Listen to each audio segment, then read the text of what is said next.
আসসালামু আলাইকুম। আমি সম্রাট Shahjahan, assistant professor, Satkhira government college Satkhira. সুপ্রিয় শিক্ষার্থীবৃন্দ, তোমাদের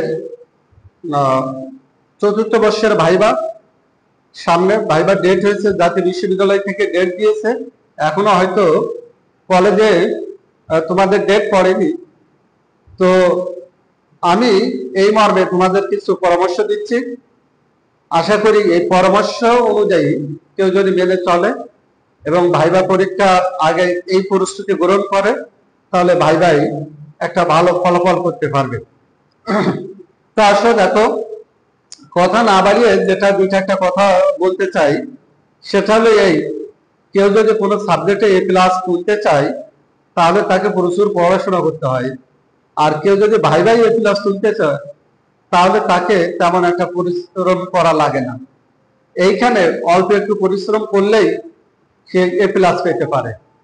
তো এই ক্ষেত্রে আমি তোমাদের যে পরামর্শটা দেব সেটা হলো এই, তোমাদের যে পরীক্ষাগুলো হয়ে গেছে সেই পরীক্ষার বিষয় আর ড্রেস আপ, আচরণগত কিভাবে যেতে হবে, কিভাবে কথা বলতে হবে, এই কথাগুলো যদি মেনে চলো, তাহলে আশা করি তোমরা ভাইবা পরীক্ষায় A+ পাবে।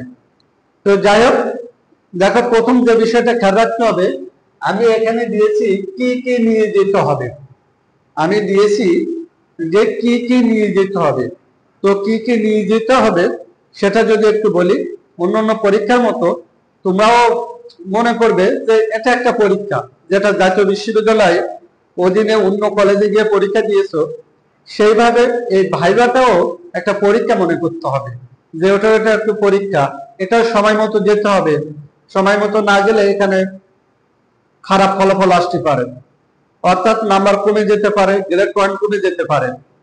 তো এইখানে কি করতে হবে, বিষয়টা হলো এই, তোমরা ভাইভাই প্রস্তুতির ক্ষেত্রে কি কি নিয়ে যাবে, তোমাদের অ্যাডমিট কার্ড, তোমাদের রেজিস্ট্রেশন কার্ড, তোমাদের কলম, স্কেল, ইরেজার, এগুলো সব সাথে নিয়ে যেতে হবে।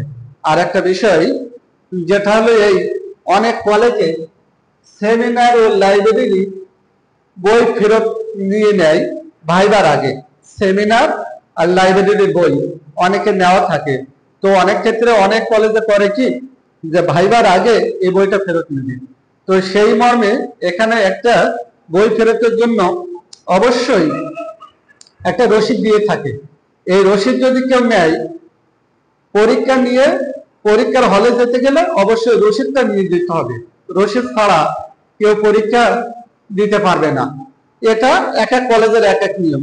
অনেক কলেজে আছে যে বই পরীক্ষার আগে উঠাই নিয়ে যায়, সেটা অনার্স চতুর্থ বর্ষ ফাইনাল পরীক্ষার আগে এই বইগুলো নিয়ে নেয়, তখন আর রসিদের প্রয়োজন পড়ে না।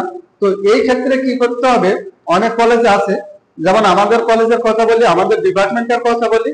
আমাদের কলেজ সাতক্ষীরা সরকারি কলেজ অর্থনীতি বিভাগে আমরা যেটা করে থাকি, অনার্স চতুর্থ বর্ষ ভাইবার আগে তার কোথায় কি বই আছে কি না আছে, তার যদি লাইব্রেরির বই নেওয়া থাকে, তাই যদি সেমিনারে বই নেওয়া থাকে, তাহলে এই বইগুলো ফেরত চাওয়া হয়। ফেরত নিয়ে তার লিখিত দেওয়া হয় একটা রসিদ, যে তার কাছে কোনো বই পাওনা নেই, এই মর্মে একটা লিখিত নেওয়া হয়। তো এই ক্ষেত্রে অনেক কলেজে যদি এরকম থেকে থাকে, তাহলে অবশ্যই তোমরা পরীক্ষা যাওয়ার পূর্বে, অর্থাৎ যেদিন পরীক্ষা হবে তার আগের দিন বা তারও আগে, এই বই ফেরত দিয়ে অবশ্যই তোমরা রসিদটা সংগ্রহ করে রাখবে। অ্যাডমিট কার্ড, রেজিস্ট্রেশন কার্ড আর এই রসিদ তিনটাই কিন্তু গুরুত্বপূর্ণ। আর অবশ্যই কলম সাথে নিয়ে যাবে। আর কোনোভাবে কোনো ফাইল সাথে নিয়ে পরীক্ষার হলে ঢোকা যাবে না। পরীক্ষার হলে ফাইল নিয়ে কোনোভাবে ঢোকা যাবে না। কেউ যদি ফাইল নিয়ে ঢোকে, তাহলে এখানে এক্সটার্নাল এবং ইন্টারনাল মাইন্ড করতে পারে, এখানে তোমার নাম্বার কম হতে পারে। তাই পরীক্ষার হলে কোনো প্রকার অন্য কোনো bag, side bag, money bag, mobile, এগুলো কোনোভাবে অ্যালাউ না। আমি যেটা বললাম, অন্যান্য পরীক্ষার মতো এটাও একটা পরীক্ষা মনে করতে হবে। আর পরীক্ষা মনে করা মানে কি, তোমার অবশ্যই এখানে স্মার্ট কোনো কিছু ডিভাইস নিয়ে যাওয়া যাবে না।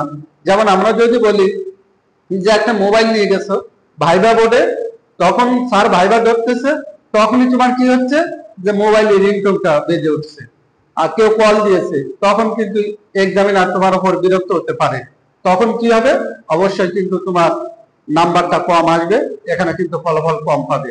তো এই বিষয়টা অবশ্যই তোমরা খেয়াল রাখবে, কোনোভাবেই মোবাইল নিয়ে যাবে না, কোনোভাবেই না। ফাইল নেওয়া যাবে না, মোবাইল নেওয়া যাবে না। অবশ্যই কলম নিয়ে যেতে হবে, পেন্সিল নিয়ে যেতে হবে, রাবার নিয়ে যেতে হবে, রেজিস্ট্রেশন কার্ড নিয়ে যাবে, অ্যাডমিট কার্ড নিয়ে যাবে, আর বই ফেরতের রসিদ, এগুলো অবশ্যই সাথে নিয়ে ঢুকতে হবে। এই ক্ষেত্রে কোনো প্রকার তাড়াহুড়া করা যাবে না। যার যখন সিরিয়াল আছে সেই সিরিয়ালে প্রবেশ করতে হবে, প্রবেশ করে তারপরে তোমাদের ভাইবা পরীক্ষায় উপস্থিত হতে হবে। এখানে কেউ এসে যদি বলে যে আমার তাড়া আছে, আমি একটা জব করি, আমার এখনই যেতে হবে, আমার ভাইবাটা আগে নিয়ে নেন, এক্ষেত্রে অবশ্যই তার জন্য নেগেটিভ হিসেবে কাজ করে, অর্থাৎ তার নাম্বারটা এখানে কম আসে। তো এইখানে কোনোভাবেই সিরিয়াল ব্রেক করে আগে ঢোকার চেষ্টা করা যাবে না। অনেকে করে কি, অনেক মেয়ে স্টুডেন্ট আছে যাদের বিয়ে হয়েছে, বাচ্চা হয়ে গেছে, এখানে এসে বলে কি যে আমার বাচ্চা ছোট আছে, আমার বাচ্চা কাঁদতেছে, আমার ভাইবাটা আগে নিয়ে নেন, অথবা আমার ফ্যামিলিতে একটা সমস্যা আছে, আমার ভাইবাটা আগে নিয়ে নেন। চিন্তা করতে হবে, মাথায় রাখতে হবে, এটাই সিরিয়াল ব্রেক করে যদি কেউ ঢোকে, এই ক্ষেত্রে তার এক্সটার্নাল হোক আর ইন্টারনাল হোক, দুইজনই কিন্তু বিরক্ত হবে তোমার উপর।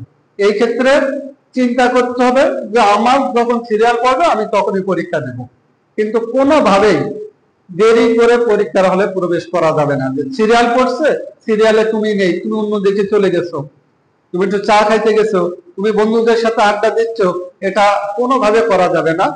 পরীক্ষা যখন সিরিয়াল পড়বে, তোমার ডাক যখন আসবে, তখন অবশ্যই তোমরা ওর ভিতরে গিয়ে পরীক্ষাটা দিবে। তারপরে আমি যে বিষয়টা তুলেছি, দেখো ড্রেসের কথাটা উঠাইছি, সেটা হলো এই, আমি ড্রেসের কথাটা তুলছি। অনেকেই অন্য ড্রেস পরে যায়, অন্য ড্রেস মানে ফর্মাল ড্রেস না। তো তোমাদের অবশ্যই ফর্মাল ড্রেস পরে পরীক্ষার হলে যেতে হবে। ফর্মাল ড্রেসটা কি, আমি যদি ছেলেদের কথা বলি, তাহলে অবশ্যই ছেলেদের ক্ষেত্রে ফুল হাতা শার্ট, হাতে যদি ঘড়ি থাকে তাহলে একটা ঘড়ি পরতে পারে। অবশ্যই স্মার্ট ওয়াচ হওয়া বাঞ্ছনীয় নয়, এখানে স্মার্ট ওয়াচ নেওয়া ঠিক হবে না। আর করতে হবে কি, পকেটওয়ালা শার্ট, অবশ্যই শার্টের পকেট থাকতে হবে, আর হাতা এই পর্যন্ত থাকতে হবে, এই পর্যন্ত হাতা থাকতে হবে। কেউ যদি হাতে এভাবে গোটায় যায়, তাহলে এটা হলো অভদ্রতা, এটা কখনো ফর্মাল হতে পারে না। আর অবশ্যই প্যান্ট যেটা পরবে, প্যান্টটা জিন্সের প্যান্ট হওয়া যাবে না, গ্যাবার্ডিং প্যান্ট হওয়া যাবে না। অবশ্যই সেলাই করা, দর্জি দিয়ে তৈরি করা একটা প্যান্ট পরে যেতে হবে, ইন করে যেতে হবে। আর অবশ্যই জুতা পরে, কারণ আমি যদি বলি যে সাদা রঙের শার্ট, কালো প্যান্ট এবং কালো জুতা, জুতাটা অবশ্যই ফিতা হলে ভালো হয়, ফিতা সহ যে জুতাটা, ওইটা আসলে ফর্মাল জুতা। সাদা শার্ট তোমরা এখনই বানিয়ে রাখতে পারো, যেহেতু তোমরা সামনে ভাইভা দেবে, চাকরি পরীক্ষা আছে সামনে। দেখো, তোমাদের ড্রেসের কথাটা বলছিলাম, পরে যে কথাটা বলছি সেটা হলো কি কি পড়তে হবে। কি কি পড়তে হবে এ বিষয়টা হলো এই, যে তোমাদের এখানে পরীক্ষা দিয়েছে, এরকম প্রশ্ন আছে সব সাবজেক্টের। তো সব সাবজেক্টের ক বিভাগ, খ বিভাগ এবং গ বিভাগের প্রশ্নগুলো, ছোট ছোট প্রশ্নগুলো তোমরা পড়ে যাবে, ছোট ছোট প্রশ্নগুলো পড়ে যাবে। এর মধ্যে যে গ বিভাগের কোশ্চেন গুলো আছে, এর থেকে ছোট ছোট প্রশ্নগুলো পড়ে যাবে। সূত্র যদি থাকে, সূত্রগুলো দেখে যাবে, সূত্রের মধ্যে কোন অংশটা কি, এগুলো দেখে যাবে। তো এই সাবজেক্টের বিষয়গুলো তোমার অবশ্যই ভালো করে পড়ে যেতে হবে। তারপরে যেটা তোমাদের খেয়াল রাখতে হবে, যে সাবজেক্টের নাম আর কোড, তোমরা কোন সাবজেক্ট, কোন কোন সাবজেক্ট পরীক্ষা দিয়েছো, তোমার সাবজেক্ট কয়টা আছে, আর তার কোড কি কি, তোমার এই সাবজেক্টের নাম এবং কোড গুলো অবশ্যই মনে রাখতে হবে। তো এখানে দেখো, যেমন আমরা যদি বলি, এখানে তোমাদের 8টা সাবজেক্ট আছে, 8টা সাবজেক্টের নাম এবং কোড গুলো মুখস্থ করে দিতে হবে। প্রত্যেকটা সাবজেক্টের কোড এবং সাবজেক্টের নাম, সাবজেক্টের পুরো নামটা মুখস্থ করে দিতে। তারপরে যেটা বলছি, ভাইবার কোড, তোমার আজকে যেটা পরীক্ষা, যেটা ভাইবার দিতে যাবে, যেগুলোকে তোমরা এইটা দেখতেছো, এই ভিডিওটা দেখতেছো, সেটার কথা বলছি। অর্থাৎ যে পরীক্ষাটা তোমরা সামনে দেবে, ভাইবা পরীক্ষা দেবে, এই ভাইবার কোডটা কত। তো ভাইবার কোডটা তোমাদের, আমরা অর্থনীতির ক্ষেত্রে যে কোডটা সেটা বলছি। অর্থনীতির কোডটা হলো এরকম 24-22-22, 24-22-22। এই কোডটা তোমরা অবশ্যই মাথায় রাখবে, মুখস্থ রাখবে। ভাইভাই জিজ্ঞাসা করতে পারে যে তোমার ভাইবা কোড কত, তাহলে এই কোডটা তোমার অবশ্যই মনে রাখতে হবে। তারপরে আমরা যেটা দিয়েছি, দেখো গত 3 বছরের রেজাল্টের গড়। তোমরা অনার্স প্রথম বর্ষ পড়ছো, দ্বিতীয় বর্ষ পড়ছো, তৃতীয় বর্ষ পড়ছো, তাহলে প্রথম বর্ষের একটা রেজাল্ট আছে, দ্বিতীয় বর্ষের একটা রেজাল্ট আছে, তৃতীয় বর্ষের একটা রেজাল্ট আছে। এই 3টা রেজাল্ট যোগ করবে, যোগ করে 3টে ভাগ করবে। 3টা ভাগ করলে কি হবে, এখানে যেটা বের হবে সেটা হলো তোমার অবশ্যই গড়টা বের হবে। এই গড়টা তোমার মাথায় রাখতে হবে যে গড় কত, এই গড়টা তোমার মাথায় রাখতে হবে। জিজ্ঞাসা করতে পারে যে অনার্স প্রথম বর্ষের রেজাল্ট কত, অনার্স দ্বিতীয় বর্ষের রেজাল্ট কত, এটা তোমার মাথায় রাখতে হবে, মুখস্থ রাখতে হবে। এবার স্যার এরকম করতে পারে যে প্রথম বর্ষ, দ্বিতীয় বর্ষ এবং তৃতীয় বর্ষের 3টা রেজাল্ট স্যার যোগ করে এভারেজ করে দেখলো যে তুমি আসলে সত্য কথা বলছো কিনা। তো এখানে তোমার বলবো কি যে প্রথম বর্ষের যে রেজাল্টটা আছে এটা অবশ্যই সঠিকটাই বলবে, দ্বিতীয় বর্ষের, তৃতীয় বর্ষের 3টা রেজাল্ট যোগ করে অ্যাকচুয়াল যেটা আছে সেটা বলবে। এখানে মিথ্যার কোনো আশ্রয় দিবে না। যদি স্যার এটা যোগ করে এভারেজ করে, তখন কিন্তু তুমি যদি মিথ্যাবাদী প্রমাণিত হও, তাহলে এটার জন্য তোমার কিন্তু খারাপ হবে, এটার জন্য তোমার কিন্তু প্লাস হবে না, এটার জন্য কিন্তু তোমার রেজাল্ট খারাপ হয়ে যাবে। তো তোমরা অবশ্যই এই যে গত 3 বছরের রেজাল্ট, এটা তোমরা মাথায় রাখবে, যে মুখস্থ রাখবে। পরে কি পরিবেশটা, পরিবেশটা কিভাবে কি, আমরা আমাদের দেশে অধিকাংশ লোক মুসলমান। তো মুসলমানদের ধর্মীয় যেটা বলে সেটা হলো এই, কারোর সাথে দেখা হলে প্রথমে সালাম দেওয়া। তো তোমরা দরজা দিয়ে যখন ঢুকবে অবশ্যই সালাম দিয়ে প্রবেশ করবে, সালাম দিয়ে প্রবেশ করবে। তো প্রবেশ করার আগে সালাম দেবে, সালাম দেওয়ার পরে অনুমতি প্রার্থনা করবে যে স্যার আমি কি ভিতরে আসতে পারি। তখন তোমরা ভিতরে, স্যার যখন ভিতরে যাওয়ার জন্য অনুমতি দেবে তখন তোমরা ভিতরে ঢুকবে। ভিতরে ঢুকে তোমরা অবশ্যই স্যারের ওখানে যাবে, তোমার জন্য নির্ধারিত একটা আসন আছে, ওই আসনের পাশে দাঁড়াবে। সাধারণত এখানে চেয়ার থাকে, তো তোমরা গিয়েই চেয়ারে বসবে না, ওখানে গিয়ে একটু অপেক্ষা করবে যে স্যার বসতে বলে কিনা। যদি বসতে না বলে তখন হয়তো অনুমতি প্রার্থনা করবে যে স্যার আমি কি বসতে পারি, তখন বসবে। তো এর আগে কোনোভাবে গিয়ে চেয়ারের মধ্যে বসা উচিত না। তো চেয়ারের মধ্যে বসলে সালাম দিলে এরপরের যে কথাটা হলো এই, তোমার বলবে কি যে তোমার উপস্থিতি পত্র অ্যাটেন্ডেন্স শিটে স্বাক্ষর করতে। তো স্বাক্ষর করার সময় তুমি বললে কি স্যার কলমটা দেন, এই কলমটা চাওয়া কোনোভাবেই ঠিক না। আমি প্রথমেই বলেছি যে তোমরা কলম দিয়ে পরীক্ষার হলে যাবে, তো ওখানে তোমরা কলম দিয়ে, নিজের কলম দিয়ে, নিজের নাম যেখানে আছে, রেজিস্ট্রেশন নাম্বার আছে, ওই সিরিয়ালের স্বাক্ষরের জায়গা আছে, তোমার নিজের স্বাক্ষরের জায়গা, যেটা তোমরা বিগত পরীক্ষাগুলোতে দিয়েছো, যেটা তোমার রেজিস্ট্রেশন কার্ডে স্বাক্ষর আছে, ওই একই স্বাক্ষর তুমি দিবে, নতুন করে অন্য কোনো স্বাক্ষর দেবে না। অর্থাৎ তোমরা চতুর্থ বর্ষের অন্য সাবজেক্ট গুলো পরীক্ষা দেওয়ার সময় যে স্বাক্ষর দিয়েছো ওই স্বাক্ষরটা দিবা, দেখবা রেজিস্ট্রেশন কার্ডে তোমাদের স্বাক্ষর আছে, ওই স্বাক্ষরটা ওখানে তোমরা দিবে। তাহলে স্বাক্ষরটা দেওয়ার সময় অবশ্যই নিজের নামের সোজা যেটা আছে স্বাক্ষরের জায়গায় ওখানে স্বাক্ষরটা দেবে, কোনোভাবেই অন্য কারোর নামের পাশে যেন স্বাক্ষর না হয়, এ বিষয়টা খেয়াল রাখবে। যে অন্য কারোর নামের পাশে যদি স্বাক্ষর দিয়ে ফেলো তাহলে কিন্তু স্যার তোমার উপর বিরক্ত হতে পারে, এক্সটার্নাল বা ইন্টারনাল যেই হোক না কেন তোমার উপর বিরক্ত হতে পারে, তখন কিন্তু তোমার নাম্বারটা কমে যাবে। তো এই বিষয়টা খেয়াল রাখবে। অবশ্যই তোমরা নিজের নামের সোজা যেখানে আছে সেখানে স্বাক্ষরটা করবে। স্বাক্ষর করার পরে স্যার যেটা জিজ্ঞাসা করবে যে তোমার নাম কি, তখন তোমার নামটা, পুরো নামটা বলবে। দেখবে তোমার অ্যাডমিট কার্ডে একটা নাম দেওয়া আছে, পুরো নাম, তোমার নাম। যে কথার কথা বলছি যে একজনের নাম মোহাম্মদ আব্দুল সালাম, তুমি শুধু সালাম বললে এটা তোমার জন্য নেগেটিভ, তুমি পুরোটা বলবে যে মোহাম্মদ আব্দুল সালাম। এবার তোমার নামের অর্থটা কি, এই নামে বিখ্যাত কে আছে, এ বিষয়টা একটু জেনে যাবে। তো এখানে কি নামটা পুরো নাম বলবে, তারপরে স্যার হয়তো জিজ্ঞাসা করলো যে তোমার কোন বিষয় ভালো হয়েছে, কোন সাবজেক্ট ভালো হয়েছে। কোন সাবজেক্ট ভালো হয়েছে, তোমার সবগুলো ভালো হয়েছে, তারপরও তুমি বলবে যে তার সব সাবজেক্ট ভালো হয়েছে কিন্তু আমার এই সাবজেক্টটা বেশি ভালো হয়েছে। যে কোনো একটা সাবজেক্টের নাম বলবে, যে সাবজেক্টের পুরো নাম,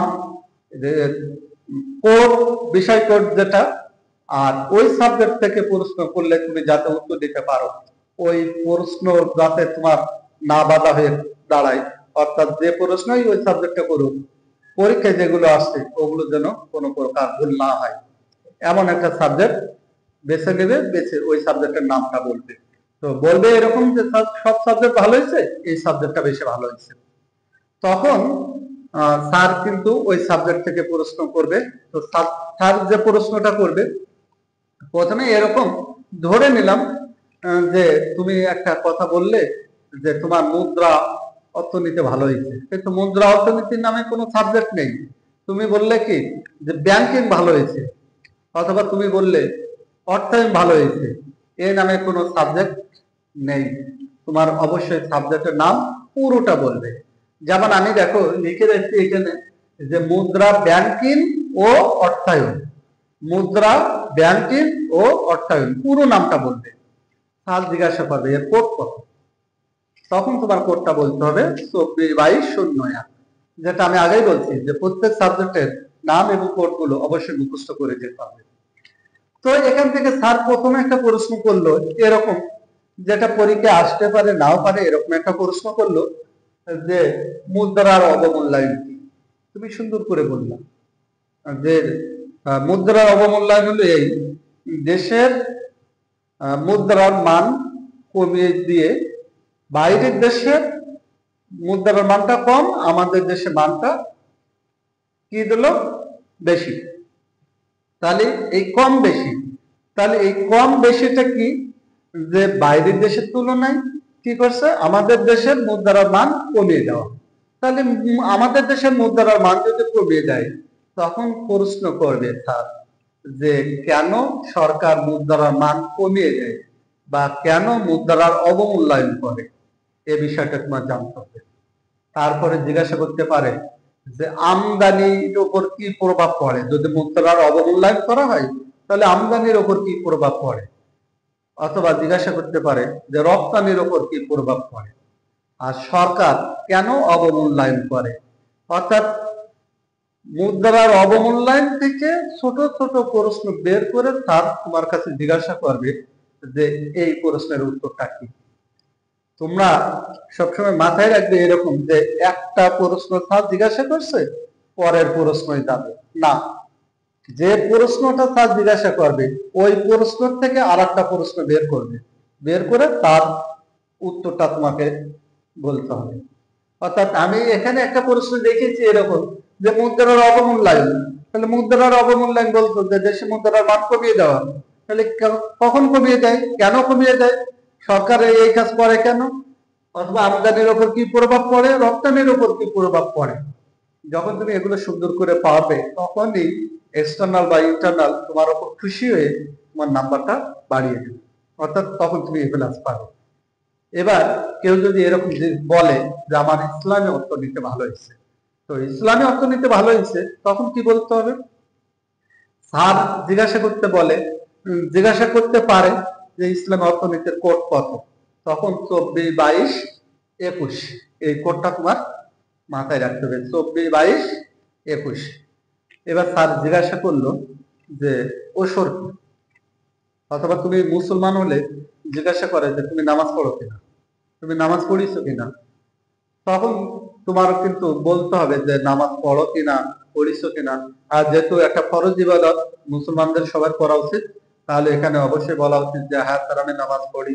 তখন ওই নামাজের থেকে প্রশ্ন করতে পারে, অথবা এরকম প্রশ্ন করতে পারে মুসলমান হলে আউট বিষয় যে মূল স্তম্ভ কয়টি, কালিমা কি, নামাজ কি, রোজা কি, হজ কি, জাকাত কি, জাকাত কত পার্সেন্ট, এগুলো জিজ্ঞাসা করতে পারে। মুসলমান হলে ইসলাম অর্থনীতি বললে ডিটেলস প্রশ্ন করতে হবে, যেটা পরীক্ষায় এসেছে অথবা আসেনি, এরকম যাই হোক না কেন, এখানে কিন্তু ইসলামী অর্থনীতির পুরো একটা জীবন ব্যবস্থা সেটা বলতে হবে।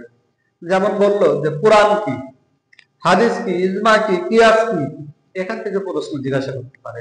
অর্থাৎ তুমি যদি মুসলমান হও আর ইসলামী অর্থনীতি বলো, তখন কিন্তু বাইরের প্রশ্ন বেশি জিজ্ঞাসা করতে পারে। এবার যদি কেউ হিন্দু হয়ে থাকে আর কেউ যদি বলে যে আমার ইসলামী অর্থনীতি ভালো হয়েছে, তো স্যার তার উপর খুশি হয়ে যাবে।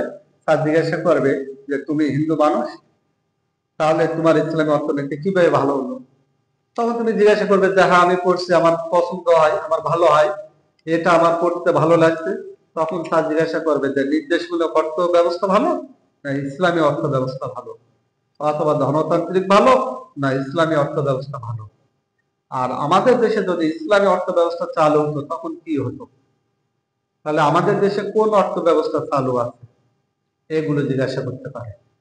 তো এরকম কি আউটসাইড আমরা যদি ক্লাসিক্যাল কিংসের কথা বলি, মিশ্র অর্থনীতির কথা বলি, ধনতান্ত্রিকের কথা বলি, সরকারি অর্থ ব্যবস্থার কথা বলি, আর ইসলামী অর্থ ব্যবস্থার কথা বলি, তখন কিন্তু জিজ্ঞাসা করবে যে এর মধ্যে তুলনাটা করো। তো এই বিষয়গুলো একটু জেনে যাবে। ধরে নিলাম একজনের প্রশ্ন এরকম হয়েছে যে ওষর কি, স্যার জিজ্ঞাসা করছে যে ওষর কি, তুমি বললা কি ফসলের উৎপাদিত ফসলের 10 ভাগের 1 ভাগ বা 20 ভাগের 1 ভাগ গরিবদের মধ্যে দিয়ে দেওয়ার নামই হলো ওষুধ। স্যার বললো গুড, এখানে ভালো উত্তর দিয়েছো।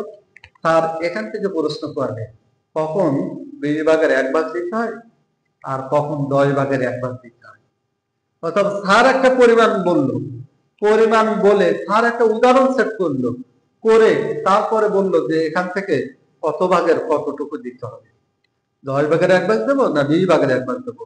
অথবা স্যার একটা বললো যে আমার 40টা হয়ে আছে বা 20টা আছে, তাহলে এখান থেকে যদি আমি ওষুধ দিই তাহলে আমার কয়টা ওষুধ দিতে হবে। তাহলে ম্যাথমেটিক্যালি এখান থেকে ওষুধের অংশটা একটু জেনে যাওয়া উচিত। মাথায় রাখতে হবে যে শুধুমাত্র ওষুধ জিজ্ঞাসা করে পরের টপিকসে চলে যাবে এটা না।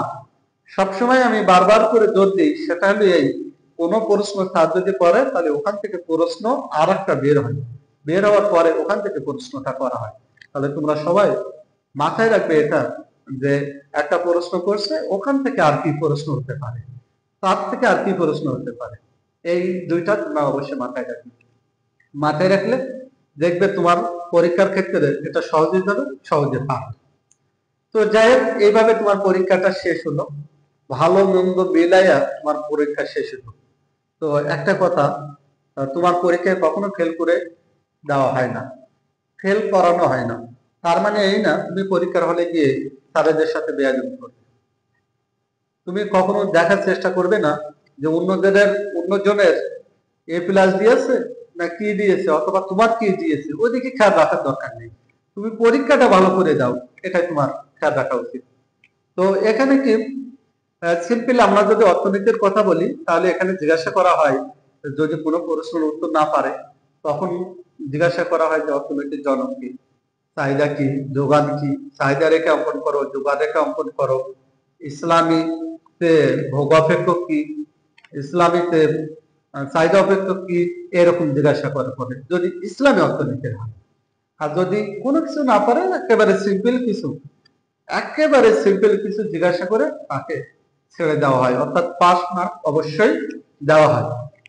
তো এখানে আমাদের স্টুডেন্টদের মধ্যে আমি যেটা দেখতে পাই সেটা হলো এরকম, যে গিয়ে অজুহাত দাঁড় করায় যে আমি অমুক জায়গা থেকে আসছি, আমি পড়তে পারিনি, আমি অসুস্থ ছিলাম, আমি হসপিটালে ছিলাম, আমার মা মারা গেছিল, বাবা মারা গেছিল, এইসব অজুহাত দেওয়া মানে পরীক্ষায় নাম্বার কম পাওয়া। সিম্পল, তুমি কি এইভাবে লিখতে পারবে? কোন একটা পরীক্ষায় ধরে নিলাম তুমি অনার্স 4th বর্ষের মুদ্রা ব্যাংকিং ও অর্থায়ন এই সাবজেক্টটা পরীক্ষা দিয়েছো, তুমি কত দাগের উত্তরে লিখবে যে তুমি পড়তে পারোনি বা তোমার বাবা মারা গিয়েছিল এই জন্য তুমি পড়তে পারোনি? এটা কোনো অ্যান্সার হতে পারে না। তাহলে যেটা মনে করবে যে যেটা পরীক্ষার হলে লেখা যায় না, সেটা ভাইবা বোর্ডেও বলা যায় না। ভাইবা বোর্ডে সেটা বলতে হয় যেটা পরীক্ষার হলে লেখা যায়। তাহলে এরকম যে কোনোভাবে অজুহাত দাঁড় করানো যাবে না। স্যার আমার বাচ্চা ছোট, আমি পড়তে পারিনি, এটা একটা অজুহাত। তুমি যদি এক জায়গার ক দিয়ে লেখো আমার বাচ্চা ছোট পড়তে পারেনি, স্যার কি ওই জায়গায় নাম্বার দেবে? কোনোভাবে নাম্বার দেবে না। তো এটা মাথায় রাখা উচিত। আমি আবারও বলছি, যেটা কোনোভাবেই অজুহাত দাঁড় করানো যাবে না, অজুহাত দেওয়া যাবে না। অজুহাত দেওয়া মানে তুমি পারো না তাই তুমি ওটা সিম্পেথি আদায় করার চেষ্টা করতেছো। এটা স্যারেরা ভালো করেই জানে তুমি এটা মিথ্যা বলো বা তুমি সত্যি হলেও স্যারে ওটা নেগেটিভ ধরে নেবে, তোমার নাম্বারটা কমিয়ে দেবে। তাই এখানে কোনোভাবেই বলবে না যে আমার হয়নি, আমি পারিনি, আমি পড়তে পারিনি, আমি খুব গরিব মানুষ, আমি এই করি, আমি জব করি, আমি প্রাইভেট জব করি, আমার স্বামী, এই সেই বিভিন্ন কথা বললে যেটা তুমি পরীক্ষার প্রশ্নের উত্তর না দিয়ে তুমি অন্য কথা বলতেছো। আমি যেটা বলতে চাই সেটা এই, যে তুমি কোন পরীক্ষায় কোন দাগ দিয়ে লিখতে পারবে যে কত দাগ, কোন দাগে লিখবে যে এটা পড়তে পারেনি তোমার বাচ্চা ছোট, তুমি পড়তে পারেনি, তুমি অসুস্থ ছিলা, এটা লেখা যেমন যায় না তেমনি এটা ভাইবা বোর্ডে বলবে না, এটা মাথায় রাখবে। তো যাই হোক, পরীক্ষাটা এইভাবে শেষ হলো। শেষ হওয়ার পরে অবশ্যই স্যারের সাথে একটা সালাম দিয়ে বলা হচ্ছে স্যার দোয়া করবে, দোয়া আছে, স্যারের সালাম দিয়ে তারপরে ওখানে চলে আসবে। এখানে স্যারের সামনে ভাইবা খারাপ হয়েছে বা নিজে পারোনি একটা বিরক্তি ছাপ, নিজের ওপর রাগ, এটা দেখাতে যাবে না। এটা দেখালে তোমার নাম্বারটা কম হবে। স্যার ওটাও খেয়াল করে যে তুমি কি করছো না করছো, এগুলো অবশ্যই খেয়াল রাখবে। তারপরে কি হলো, যে তুমি সালাম দিয়ে স্যারের সাথে কথা বলে যখন চলে যাবে, তুমি আশেপাশে তাকাবে না, কোনো কিছু করবে না, ভদ্রভাবে বাইরে বেরিয়ে যাবে। বাইরে গিয়ে হি করে হাসাহাসি বা কোনো কিছু এরকম করবে না, যে স্যারের যে নজরে পড়ে, সাইডে করে তোমরা চলে যাবে এখানে।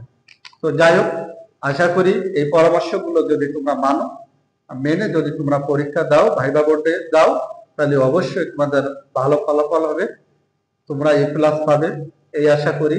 সবার জন্য দোয়া ও শুভকামনা থাকলো। আজকের মতো এখানেই বিদায় নিচ্ছি, সবাইকে ধন্যবাদ।